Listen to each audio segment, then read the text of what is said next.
Good evening and welcome. I'm Josh Brumberg, president of the CUNY Graduate Center, and it's my pleasure to welcome all of you in this room and everyone joining us on Zoom to tonight's conversation on the future of immigration policy. Immigration, as you well know, is one of the most important and controversial issues of our time. It's core to our nation's identity and has come to define our politics. Tonight's panelists have devoted their careers to the issue of immigration as policymakers, scholars, and advocates. They will offer informed and nuanced perspectives on this complex and vital issue, shedding light on both the problems we face and possible solutions. They will also suggest how we as individuals can make a difference. The co-hosts of tonight's event are our Office of Public Programs and our new PhD and Master's program in Black, Race, and Ethnic Studies, our Sociology PhD program, and our Master's program in International Migration Studies. In classrooms and laboratories in this building and uptown at our Advanced Science Research Center, our students and faculty engage in the rigorous research and collaborative interdisciplinary learning that sparks innovation and leads to a more just and humane society.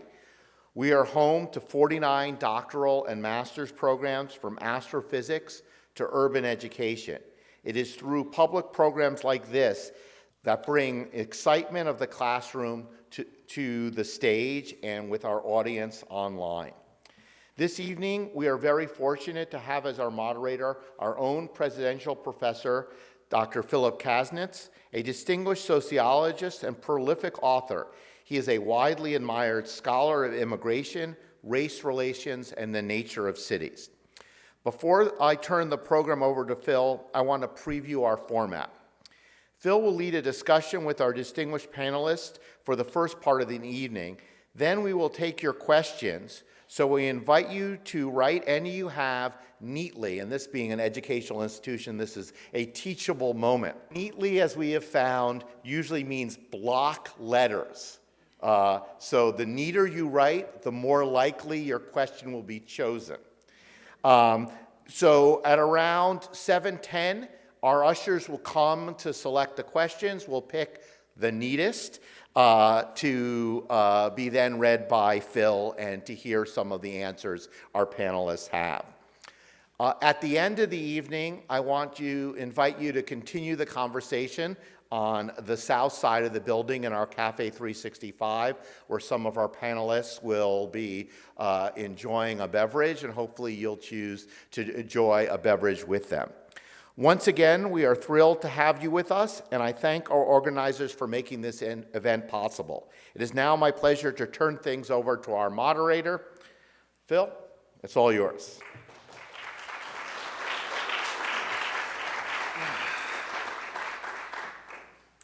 Thank you and good evening, and thanks to President Bromberg. We have a regular series of seminars on migration here at the Graduate Center, which this event is also connected with. And we've been doing it about 15 years. And if anyone's interested, they can learn more about it from various websites of the sponsoring departments.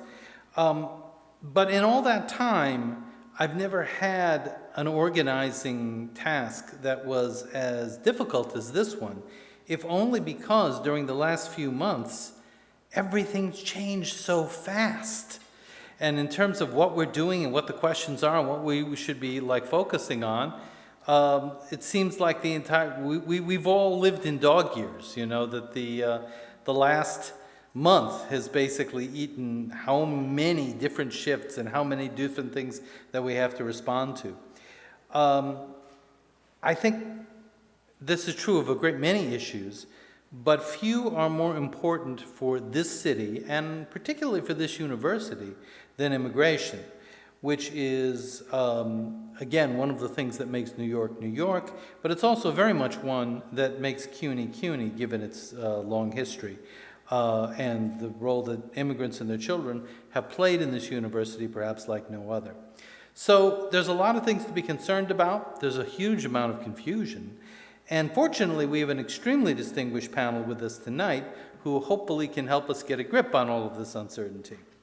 Muzaffar Chishti is arguably New York's leading authority on immigration law.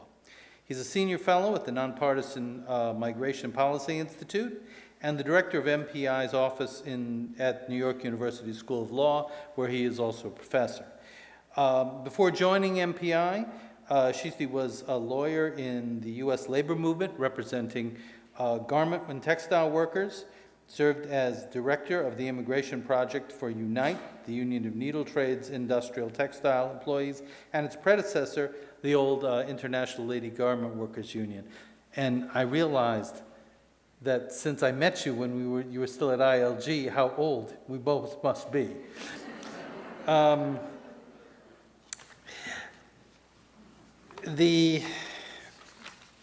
other panelists, let's see. Oh, I should mention that Muzaffar has authored and co-authored hundreds of publications at various aspects of U.S. immigration system, and serves as on the board of directors of the New York Immigration Coalition.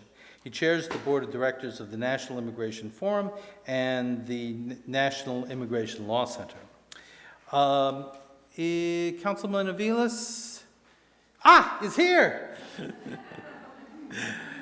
Council member Alexa Avilés is currently serving in her second term as the representative of the 38th District, which is one of the most diverse in the city, actually, an extraordinarily diverse district in Brooklyn, represents Red Hook, parts of Park Slope, Sunset Park, Borough Park, Dyker Heights, Bensonhurst, and Bath Beach. I regret to say it's not my district. I miss you by about 5 blocks. Well, so I could move. Though Shahana's great too. No, don't get me wrong. Exactly. However, her role tonight is probably made even more important by the fact that she currently chairs the City Council's Committee on Immigration. Prior to her election to the council, Avilés spanned 3 decades in non-for-profit and social justice philanthropic centers. She's been the program director for the Sherman Foundation. I will get this right. And she's the first in her family to go to college. She's a graduate of Columbia University's with a bachelor's degree in sociology, yay team, and Latin American history. She has a master's in public administrations from CUNY's Baruch College Marx School of Public and International Affairs. Hyein Lee is the chief operating officer of the Dream US, which is the nation's largest college and career success program for dreamers. That is the undocumented young people who are in fact arrived in the United States as children. Over the past decade, Dream US has provided scholarships for over 11,000 undocumented students, enrolling with partner institutions, including 2,000 right here at CUNY. Hyein is originally from South Korea and came to the U.S. as an international student. She is a proud graduate of the Graduate Center, having received her doctorate here in 2023. Yay! And her academic work focuses on understanding the workforce outcomes and social mobility patterns of undocumented young adults. Finally, last but by no means least, my colleague and collaborator, Liza Steele, is Associate Professor of Sociology at John Jay College and here at the CUNY Graduate Center. She's also a faculty affiliate of the CUNY Institute for Demographic Research. Professor Steele researches attitudes towards income inequality, immigrants and refugees, ethnic diversity, social mobility, and social welfare policy. And she's a co-founder of the Social Policy Preferences Network. So, to get started, I think I'm going to turn to Muzaffar Chishti and really ask, can you give us a fast update on where the legal situation of migration is at the present moment? And by present moment, I mean, since 5 o'clock today. Well, thank you so much, Phil. I feel so much better now that President Bloomberg has invited us all to drinks after this. You can all reserve your good questions for that session. I'm so delighted to be here. I'm a huge fan of this center and especially of Phil. Let me There's no other way of starting this. I got a note yesterday from a resident in our building who has nothing to do with immigration and left a note for me that I feel sorry for you, that the word immigrant has become the every other word in any spoken language. And that is how much for you scholars and students of immigration here, you're now part of a growth industry, not only in English, but every spoken language. And I think in that regard, especially important for me to pay tribute to CUNY, because CUNY Graduate Center started paying attention to immigration when much before it was fashionable to do that, much before any other graduate program in the country did, and for that, I really, making it an interdisciplinary subject, I really salute you. So when Phil called me soon after the election, he basically said, so what do we do now? It's like, what is to be done after this election? Which is the right question to ask, and I will spend some time on that. But since we are at a thinking place, it occurred to me we should also ask us, how did we get here? Because if we don't learn anything from a crisis, it's a crisis wasted. I tell all my younger colleagues that when you pay attention to the Trump administration, you can read all the executive actions and the memos and the guidelines that come from various officers of the administration, but always pay more attention to what the president says himself, because that's what has internalized in his brain, and that's what drives him. It didn't lose sight of any of us that on the day of his inauguration, he did 2 press conferences. And in both places, one of them behind the Resolute desk at the Oval Office, he said that he knows that he got elected because of immigration. While the rest of us may think it was inflation and the economy, he has clearly internalized himself that he won the election on the basis of border security. And he did that this time, he did that in 2016, he said that himself. And I'm here to tell you that he was much more right this time than in 2016. This time there was a reality about an immigration. In the 4 years, which happened to be all coincided with Biden administration, we did have a crisis at the border. We didn't have that in 2016. And the Democrats denied it, President Biden denied it, only at the expense of their own political peril, and that's hugely responsible for the election. If we don't realize that, we won't learn enough from why we are where we are today. But having internalized that this has become his number 1 priority, he's set on making mass deportation his, therefore, number 1 agenda. And not only has he internalized it, every single member of his cabinet has internalized it. They have all assumed that in their job description, paragraph number 1 is how do you help the president in the deportation machinery. So it has become all of government enterprise, not just DHS and its agencies of ATF, DE, U.S. Marshals. For the first time, we have involved IRS employees in the enforcement of immigration machinery. Not to leave them behind, we are telling states and localities how to become force multipliers in the machinery of deportation, and I'm glad we'll hear from the Councilwoman today. And not to leave Congress behind. Within 2 weeks of his becoming president, he managed Congress to pass a bipartisan immigration bill, the only standalone immigration bill which we have seen since 1990, which basically said that we can now arrest any unauthorized person just on the suspicion of having committed certain petty thefts. And the bill authorizes state attorneys general to sue the federal government if they're not living to the mandates of the detention in that bill.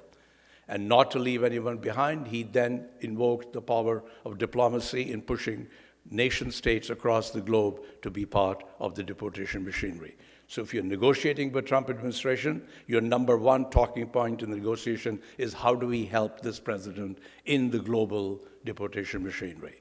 So the planes that you saw going to Panama and Costa Rica, we can talk more about that, is part of the willing machinery at the global level.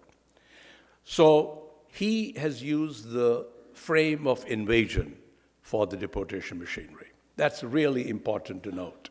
When people ask me, so what's the difference between Trump 1 and Trump 2? It's nothing like Trump 1. It feels more like, to me, like 9/11, when all of government was involved in response. Except in 9/11, we actually had an invasion. And this is a manufactured invasion to have a response which is meant to deal with an invasion. So he issued a number of executive actions. We have lost count. Yesterday it was 107. Today, if you count his gold card declaration yesterday, we are at 108. I don't have time to obviously go through all of them. They've covered the whole waterfront. Let me tell you only two which are very important for the deportation machinery. One is on day one, he ended Biden administration's priorities for discretion. That in the Biden administration, there was clear guidance to ICE officers that unless someone is a serious criminal or a recent arrival, they're safe. So as I say in other places, any regular, unauthorized, garden variety, unauthorized person, if they left their home in the morning, they could be sure that they can come home at night and see their children. That understanding is gone. There's no priority, therefore it means everyone is a priority. And therefore, ICE agents are going after the lowest hanging fruit. The second is that he expanded expedited removal, which means anyone in the US who is here for less than 2 years, anywhere in the country, can now be arrested, put in removal proceedings without even going to an immigration judge. They can be deported by a DHS official. To be clear, the only exception to this is asylum if they decide to invoke it. So this is sort of in the two most important tools that they have put at disposal. And in the invasion machinery, they put 10,000 troops to the border, asked Texas National Guard to go to the border, use military planes to deport people, which we have never done before. They're 3 times more expensive than civilian planes. And we are using images of unauthorized people being deported, which we have never done before. We have blurred images in the past. That's what every news agency does. We took frontal pictures of them, we took pictures of their shackles and chains, and now we're putting music in martial terms to go with the optics. And Secretary Noam just requested $200 million yesterday of Congress for this advertising deportation machinery. So this is a clear militaristic machinery at full scale. Now, there were obviously resistance to this. And I'm glad to say the resistance has mostly worked. Most of them happened by people knowing their rights. They knew that you don't have to let ICE agents in unless they have a warrant. They knew that even when you have a final order of removal, you can reopen that by asking for a motion to reopen. But for all of these things, you need a lawyer. But the second thing they have faced is capacity. They are running out of capacity to hold people. And we have only 42,000 beds a night, and they're running out. That's why they're thinking about Guantanamo. They're thinking about all the military bases around the country. There are limitations in that, because as long as you're on US soil, there are standards of detention, especially when you involve kids. And they're finding that hard to meet. That's why people are being sent to Panama and Costa Rica, where those standards do not apply. So for a second, let me tell you what the outcome is with all this machinery. In the first week, they arrested about 1,000 people a day under strong instructions of the president himself, and then they couldn't keep up with it. We're not issuing numbers that we cannot back up. ICE numbers are that in the first 2 weeks, they arrested 8,000 people. That's already below the 1,000 a day they were doing. He was so frustrated that he reassigned his own hand-picked ICE director, telling him that he was not meeting his own targets. On the deportation front, they have stopped issuing numbers on how many people they're deporting, which to me only says that they're not happy with the removal numbers.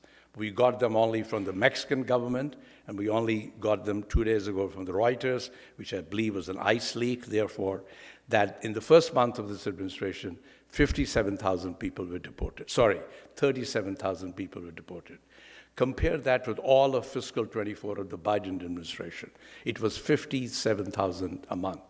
So in my terms, Sleepy Joe was actually deporting many more people than Chainsaw Musk or Rambo Trump, whatever image you want to invoke. So the president, I'll conclude by saying that the president has only three audiences for his deportation machinery. First, his base, promises made, promises kept, which is why he's invoking the military sort of narrative. Second is people who may think about coming to the border, telling the message that you'll be shackled and handcuffed on your return home, so you should think twice. And last is they're hoping that people who are already in the United States, we think there are 13.6 million unauthorized people, it's a message to them that you should self-deport. I don't think there's any evidence of people self-deporting, but there is evidence that numbers have gone down. Numbers today, I think, are the lowest we have seen them in arrivals since spring of 2020 in the middle of COVID. So in that regard, maybe his second thing is working. I want to conclude by saying that there are only two major pieces of resistance that have been used so far. We haven't used Congress. We haven't used public protests. One is litigation. 19 lawsuits. I think there was one added yesterday. 20 lawsuits have been brought against. 4 about birthright citizenship, 16 about others. 4 of the birthright citizenship have already succeeded. They are in appeal. 2 were issued only yesterday and the day before. For the first time, churches in the country got a reprieve that the sensitive location, that you can't go to sensitive location like a church, cannot be rescinded. That First Amendment right to worship is affected if ICE is seen entering facilities. Good news. And yesterday, a federal district court in Washington said that you cannot curtail refugees from entering the United States. On the immigration front, the president has not had any success so far. But beyond litigation, I think, to me, it's the retail lawyering on a daily basis that has been the most effective resistance to the president. I don't want to, lawyers are not popular, I know that, but for the first time I can feel proud about the members of my tribe. The members of my tribe today are the foot soldiers in between the tyranny of the president and the immigrants who are being tyrannized. And I think if any of you who are in touch with anyone who is concerned about immigration actions, the best they can do is be in touch with a lawyer. If there's a lawyer or a paralegal who has representation ability, that makes the difference with whether you can be deported quickly or not. Thanks so much, Phil.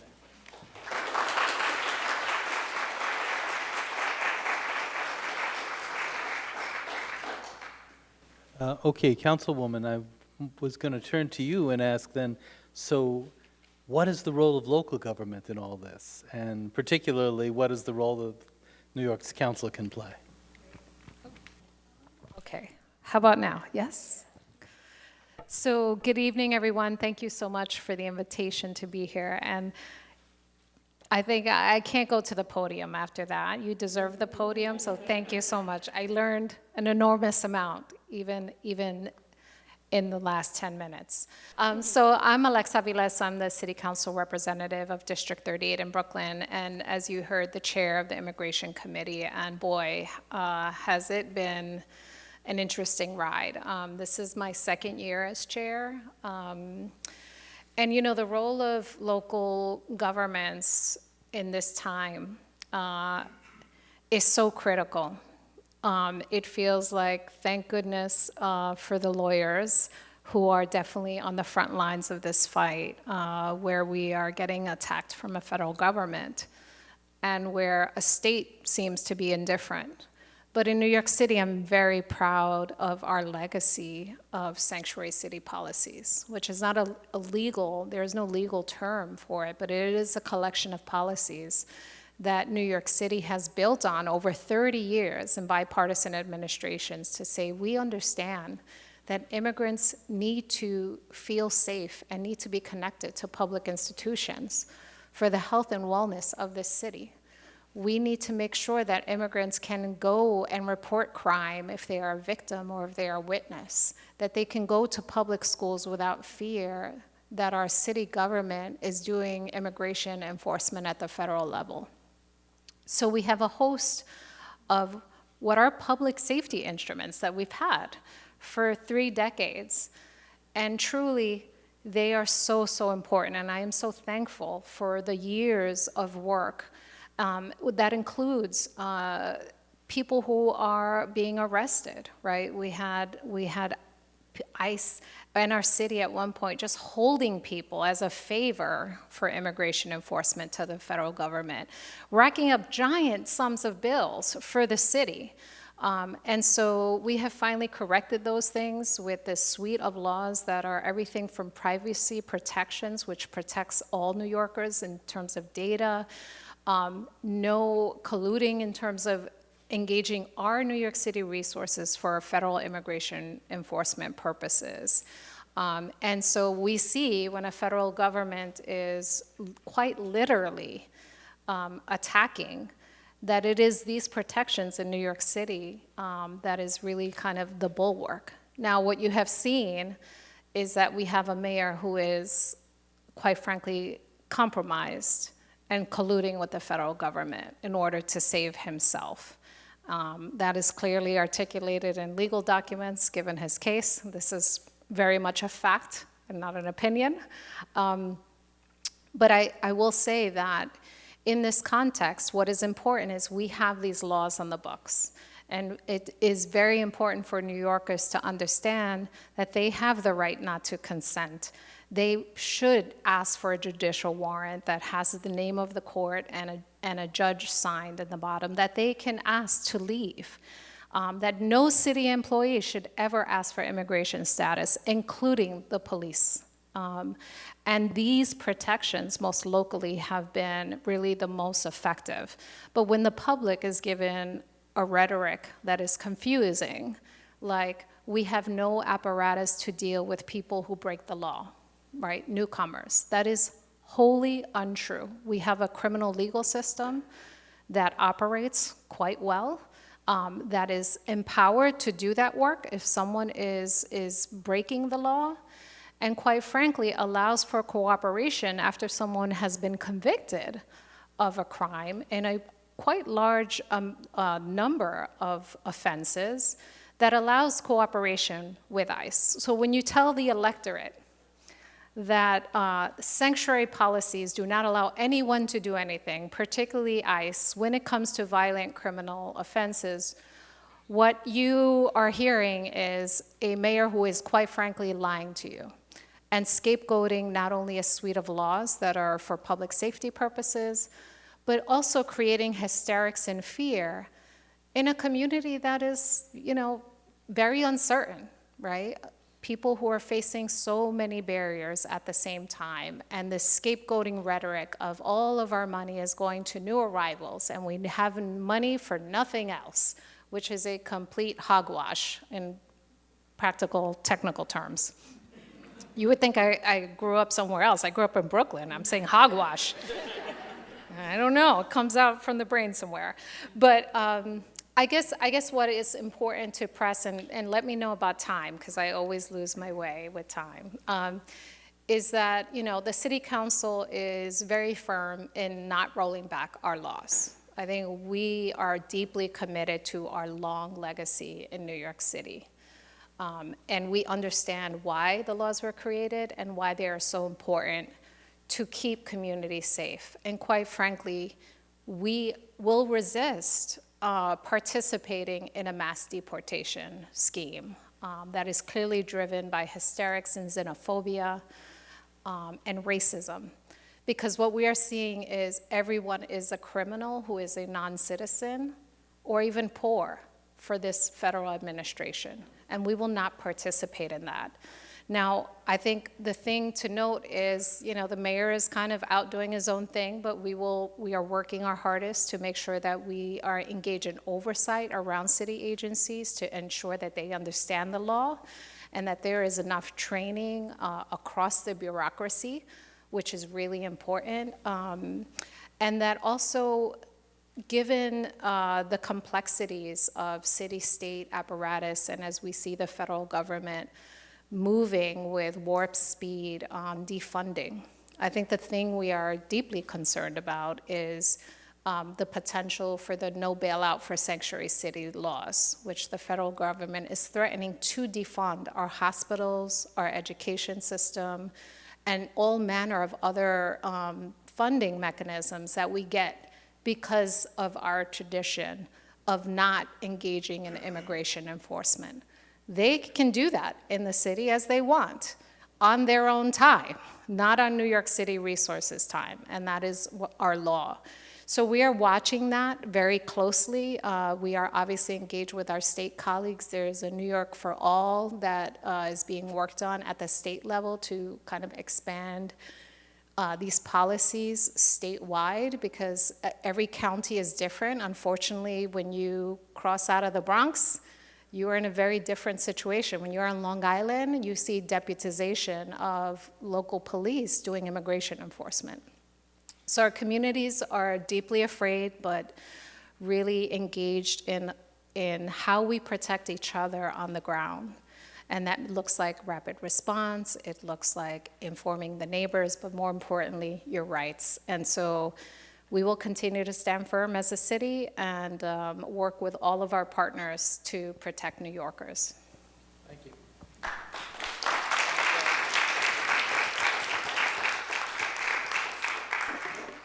Actually, to segue from that, Professor Steele, you know a bit about actual New Yorkers' opinion on immigration, so I'm wondering if you could tell us a little about what the public opinion actually looks like. Okay, first of all, I'm really honored to be on this stage as an academic with people who are out there doing such important work right now. So I'm grateful to be included. Professor Kasinitz and I fielded a study in October about New Yorkers' attitudes towards the new migrants. As I think most of you know, the last count was that 220,000 people had arrived in New York City since 2022, and that was the largest influx the city had experienced since the Irish arrived back in the 1840s, and unfortunately no one was studying public opinion back then. But you can see, I think in the media coverage at the time that there was also a lot of panic. Very similar language was used, and that happens every time there's a new wave of immigration in New York. But actually, what we found is that New Yorkers are still overwhelmingly positive about immigration in general, that their interactions with the new migrants are friendly, cooperative, very few report negative interactions with them. And one of the statistics that I found the most striking in our study was that only 30% of New Yorkers are opposed to providing housing for the new migrants. That means 70% were either didn't have an opinion, they were neutral, or they were in favor of providing housing. And that's at a moment in our history when rents have never been higher. Housing shortage, I think, is also historical. And New Yorkers still want to provide housing for these people who have made it all the way here, often against the odds. And opposition to providing them with health care, having them attend public schools, and things like that was lower. So it was maybe 20%, but as low as 10%. So New Yorkers are very much in favor of, taking care of the migrants that have come here. And in a lot of ways, for those of us who live here, who are in neighborhoods where there were more of an influx, they've blended in already to a large extent. New Yorkers do see the busing of migrants to the city as a major problem or a crisis, but 40% see it as a minor problem, and 25% see it as a minor problem, and 10% think it's not a problem. So over a third of New Yorkers are really not that concerned, which I think, it was a big influx. So I think that's very striking. Also, in terms of how New Yorkers feel about immigration in general, 70% of New Yorkers believe that immigration makes the country a better place to live. 64% believe they contribute to job creation. And in terms of, the sort of negative effects, less than 10% of New Yorkers believe that immigrants take more out of the country than they contribute. And only about 16% think that they undermine US cultural life. So we think that these numbers would probably be even higher. This is probably as negative as New Yorkers get, and you can see the big picture is that they're just overwhelmingly positive. This is part of the fabric of our city, and this is part of who we are. One quick follow-up. Can you say anything about any differences between New Yorkers who are themselves immigrants, who are, after all, close to 40% of the population, and the rest on their opinions? So interestingly, there really weren't differences in this area. So the immigrants and the native New Yorkers felt the same way, which was largely positively toward the new migrants. Well, we're at a university, and so I want to turn to our expert on student issues. Actually, it does look like as of yesterday, I'm losing track now, they're actually expecting all undocumented people to register as aliens. Alien registration is back, but in the old days, alien registration was for people who were here legally. This is for unauthorized immigrants. So what can we do in terms of the situation of students who are a big piece of our student body? Yes, $1 million question. Is this working? Yeah. Okay, awesome. Okay, well, my name is Hyein. I'm with the Dream.us. Thank you for the invitation. I'm having a bit of a surreal imposter syndrome moment. I have to say, 3/4 of my committee is here watching on. It's wonderful to be here. Thank you. This is a big question. I just want to highlight 4 things, hopefully very briefly and succinctly. Number one, this issue is about all of us. I think all of the speakers, distinguished speakers here today have emphasized it. It's not just about whether or not you're an immigrant. It's really about if you're a citizen, if you're a permanent resident, if you have any type of status, that we become the advocates and the voice for those who are being pushed into silence because of fear. I cannot tell you enough, because I work day in and day out with thousands of undocumented students across the country, what they're going through in this moment in time. Not only is it the constant anxiety of what will Trump announce next, but really what they're feeling is an incredible, insurmountable feeling of betrayal. Why? Because so many people in their communities who they trusted turned out to be Trump supporters, correct? Right? Their own communities, they feel so as though someone has stabbed them in their back. They don't know who to trust, and they don't know who to go for resources. So I say all of this to say there's probably faculty, adjuncts. I was an adjunct for a very long time. Even if you're not in the education system, we all have the right and the power to share information. We heard from the councilwoman, we heard from Mutz. The Know Your Rights piece is not just about being an undocumented immigrant. These are all of our constitutional rights, and we should all be aware of them. You should be telling folks, publicly sharing this information, because chances are someone that you know is undocumented and they haven't been confident enough to come forth and identify their own immigration status. This happens constantly. And so I say this to say this is about all of us. That's the number one thing I wanted to share. 2, we have to maintain hope and understand that there are tangible, real supports that are available to undocumented students in this moment in time. I represent the Dream.us. It's a scholarship program between us, the DREAM Act that was passed in 2021. Dreamers can go to college at CUNY. As Phil mentioned, we've awarded over 2,000 scholarships to Dreamers across the CUNY system, and they are graduating at higher rates than all US college students across the nation. They are remarkable, motivated if you give them the opportunity, and there are opportunities. So I say all of this to say I have to do a shameless plug. Our application round is currently open. If you know a dreamer who is looking to go and enroll in a CUNY institution, let them know about the dream.us. Our scholarship application closes on Friday. I hope my boss is watching and she knows that I'm doing my job. Okay, so education is power. I firmly believe that. I came to this country as an immigrant and am the product of what education can do. If it weren't for many people in this room, I wouldn't be sitting here right now, and I firmly believe education is power and opens doors. The second thing, as I mentioned, is know your rights and resources.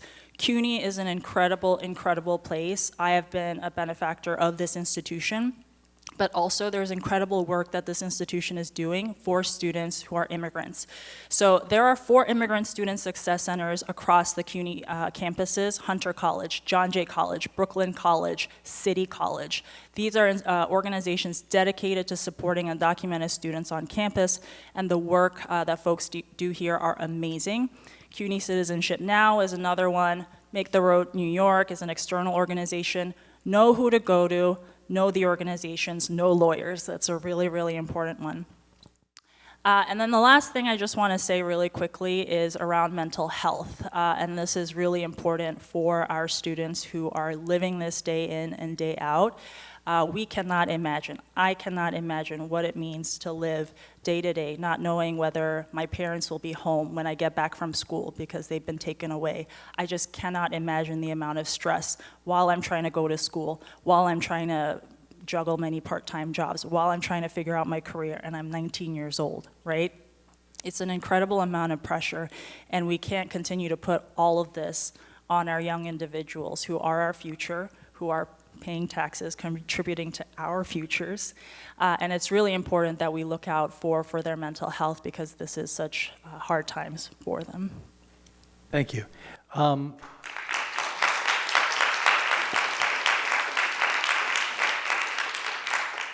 Right now, actually, we should be distributing some cards. We have cards? Good. And if you have questions for the group, please write them down, and as was stated earlier, as clearly as possible. Okay. Well, I guess this leads us to a number of questions. One of the ironies, it seems to me, is that for a long time when we talk about immigration federalism, we were usually talking about basically conflicts between the federal government and local governments, which were trying to, you know, in some cases, local governments in many parts of the country were maintaining more anti-immigrant policies than the federal government was. And then in just the last month, the world has reversed. And suddenly the states' rights advocates are all on the local side, and the big powers, and Republicans are rooting for a big, powerful federal government, which I'm old enough to know that that's pretty weird. So I'm wondering, what do we make of this in terms of opposition? Do we try to make locality and local authorities? Is there a way of like basically taking the work that conservatives have done over the years, trying to assert local jurisdiction over things and turn that against these new efforts? I hand this to Muz, but I think it's for everybody. Councilman, you're the elected representative. You go first. No, I think this is really a good question. And of the 19 lawsuits that I mentioned, 2 were brought by the federal government against sanctuary cities, right. Chicago and New York, and then they added an additional one about New York, particularly attacking our right for unauthorized people to have a driver's license, not directly our issue, the ability of the state to issue a driver's license, but the sharing of the information from that with federal government. Yeah, I mean, this is true. I mean, you know, what is good for goose is good for the gander, is that we have been concerned about issues of state rights, but they have proved to be extremely helpful in this regard. I tell everyone that there are 2 distinct things about our country in this moment. Very few countries in the world have something like the ACLU. Then the number of lawsuits ACLU was willing to do on, they bought a lawsuit within 4 hours of the first executive order, how well they were prepared. In the first Trump administration, they bought like 296 lawsuits.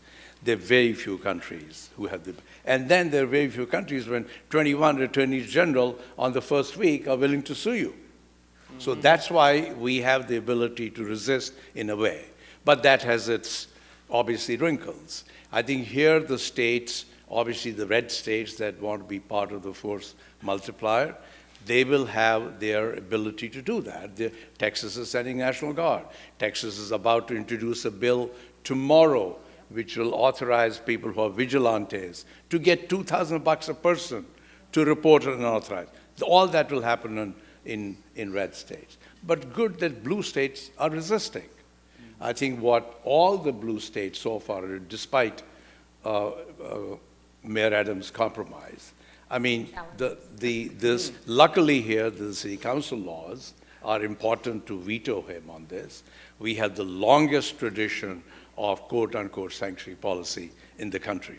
I'm old enough to know that Koch was the first mayor to sign an executive order against cooperation with INS. No one could believe that time. And Giuliani said. And Giuliani was more. Giuliani was vigorous in not cooperating. Giuliani actually sued, your point, sued the federal government in 1996 that we will not cooperate with you on the 10th Amendment grounds, which is where the 10th Amendment, obviously a favorite of the conservatives, has proved to be very effective. Federal government cannot force states to do anything.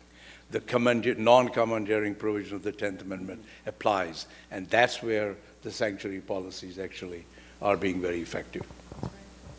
I guess I would add, I think we're going to fight like hell as a city, and our hope is certainly that our state will also use its power as states' rights, because we know that is going to be an important buffer. We're a big, giant state, very diverse, but our work is certainly to maintain New York City and continue expanding that, and hope that our state colleagues will also hold the line against the federal government. So I just wanted to add, and here I'm putting on my teacher of sociology hat. I've been teaching something for 12 years that's been making the rounds on social media in the past week, which is that states like New York pay a lot more in federal taxes than we get back. So for every dollar we pay in federal taxes, we get 80 cents back. That's roughly, and I may not understand all the ins and outs of how federal funding works, but I think when they threaten to withhold funds from us, that's actually our money that we were already donating 20 cents on the dollar to the rest of the country. We were good citizens. We never complained about that. But if they start withholding our federal funds from us, I think we need to, maybe rethink how this works. Personally, particularly when the driver's license case came up, I mean, I'm not particularly concerned about the numbers of immigrants per se, although obviously the way in which the immigrants were coming in on buses from the South was dramatically difficult and presented some very real administrative difficulties, which we shouldn't ignore. On the other hand, as a New York City resident who's had a few fender benders in the recent years, I'm not sure if I was concerned about immigration, I would want the front line of the fight against undocumented immigrants to be the DMV. It's a little early to put out the mission, Exactly. They should be making sure that drivers are not legally blind, have got something that resembles insurance and basic knowledge of how to operate an automobile. And Being rational? yeah, exactly. Yeah, no. And I'm not sure it's time to roll out the mission accomplished ban around any of those things. So anyway, to be serious about this for a moment, though, I also think one of the things that's happened has been we've sort of lost the distinction between refugees and immigrants that is sort of important in a lot of things. And obviously, and here I think social scientists take some of the blame, because frankly, for a long time, we've been the ones saying this refugee immigrant thing is a political distinction, it's a manipulation, well, it depends on, attitudes towards certain countries, why are all Cubans political and all Haitians refugees, et cetera. There's a long history of social scientists trying to minimize that. But I think that now we've come back around the other way, in which the whole idea of refuge seems to be under attack. And I'm wondering how we recapture that. I was thinking of the Ken Burns documentary recently, which talked about the origins of a lot of refugee policy, having to do with the fact that there was very, very big mistakes made around, denying people refuge in the 1930s. But that certainly seems to have been lost in this entire discussion. Even the word uses are not really being used that way.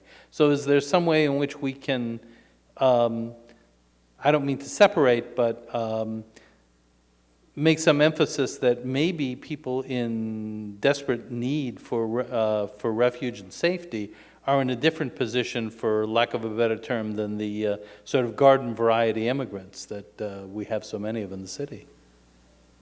So in my research, I've focused a lot on how the public distinguishes between immigrants and refugees, like in terms of the word itself, but also in terms of the reasons that justify refugee status, which is fleeing political persecution and fleeing political violence. Political or religious persecution and fleeing violence.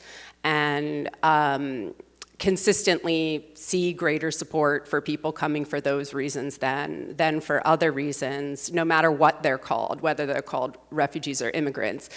And actually, the migrants in the city are asylum seekers. The vast majority, probably 90% of them, are here legally. And people, even New Yorkers, don't realize that.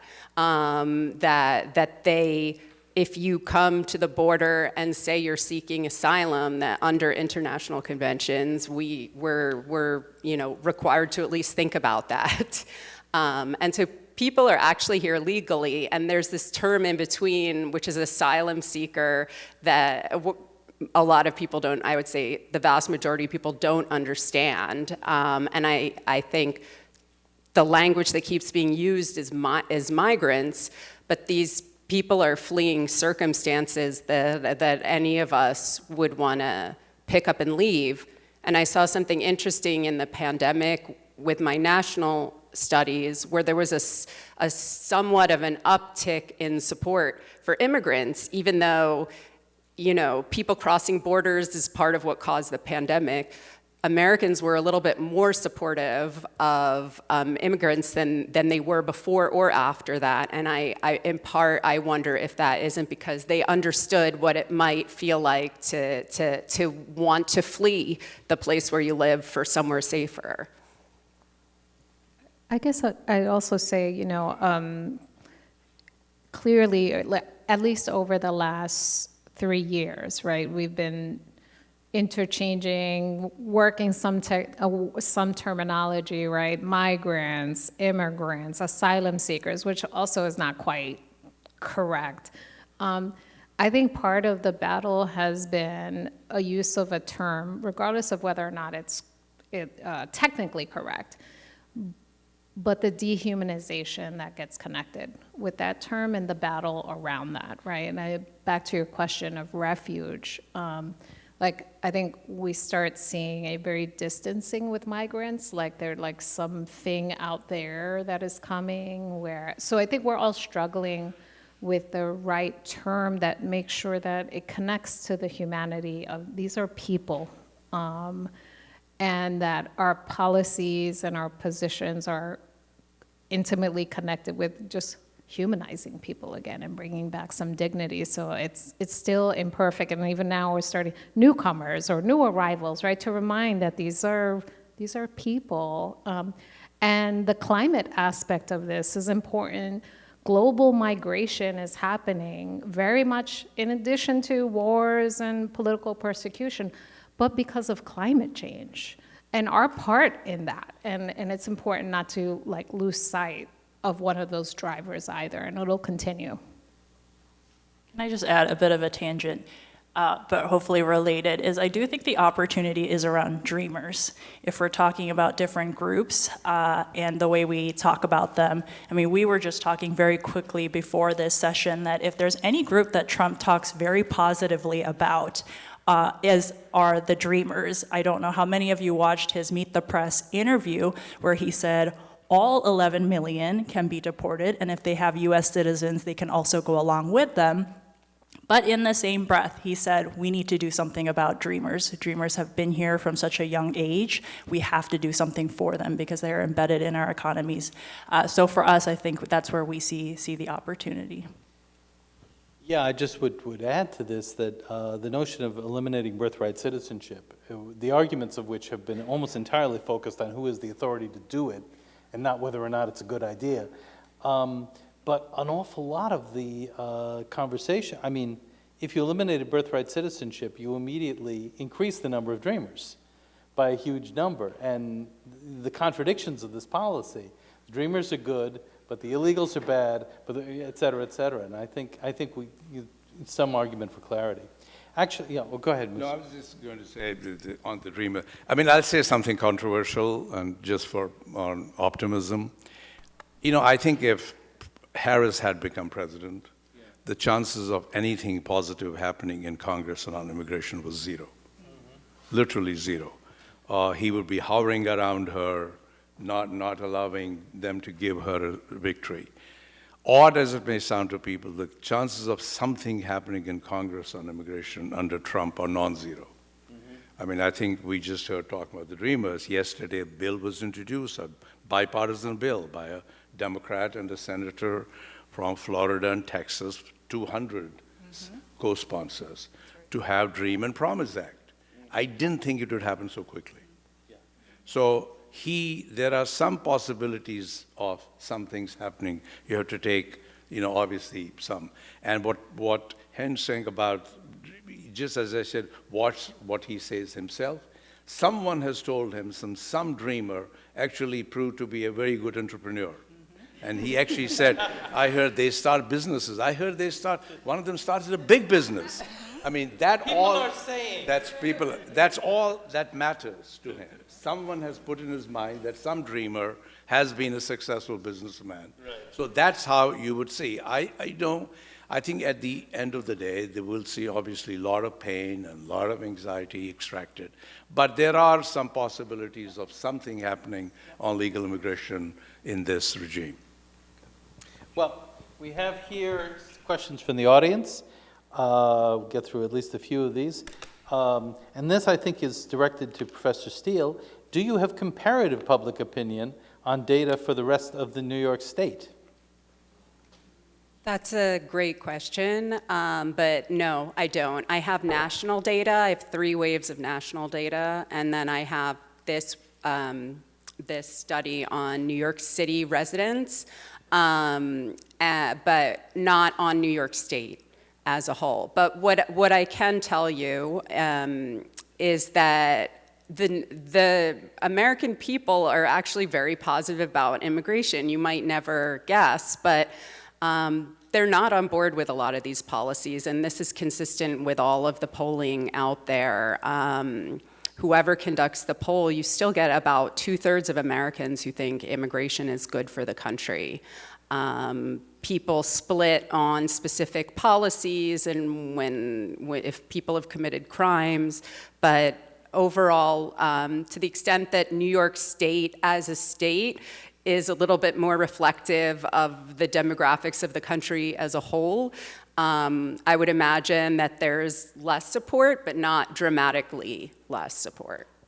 My apologies for questions that we didn't have time to get to, but I'm deeply thankful. Indeed. And I'm deeply thankful for our panelists for this really enlightening discussion. And if you want to pose your question in person, we will be at the Cafe 365, which is directly across the hall here, and drinking for at least the next few minutes. So if you would care to join us, and once again, maybe perhaps thank our panelists.